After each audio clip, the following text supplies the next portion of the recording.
La stagione dell'olio 2017 sarà ricordata sicuramente come straordinaria. Ne è stata testimonianza anche il concorso Olio d'oliva di Levi. Il lavoro della giuria è stato ancora più impegnativo per stabilire il miglior prodotto. Gli assaggi avvengono nell'assoluto anonimato. Noi abbiamo davanti degli oli codificati, anonimizzati completamente, e a me poi piace dopo un po' di tempo capire chi fossero questi oli che hanno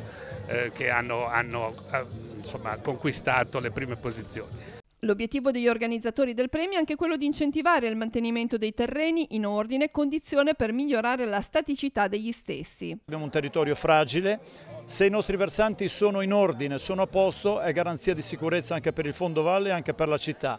Se i nostri versanti piano piano scemano, si rovinano, i problemi esistono anche a valle e anche nelle città che stanno sotto. 11 premi assegnati per il miglior uliveto, tra questi anche quello di Mauro Solari, aiutato in questo compito da un insolito partner. Io ho una fortuna, questo premio lo dovrei condividere con le mie pecore, perché ho 9 pecore e loro, guarda, mi puliscono, mi concimano, mi fanno quasi metà del lavoro. Per Moneglia il premio per il miglior uliveto è andato all'azienda di Michela Botto, vincitrice anche del primo premio per l'olio extravergine non DOP. È una soddisfazione, un po' sacrificio, però il lavoro che facciamo ci viene riconosciuto quantomeno. La conduzione familiare è l'arma segreta dell'azienda Terra del Solaro di Levi, classificatasi al secondo posto nella categoria DOP.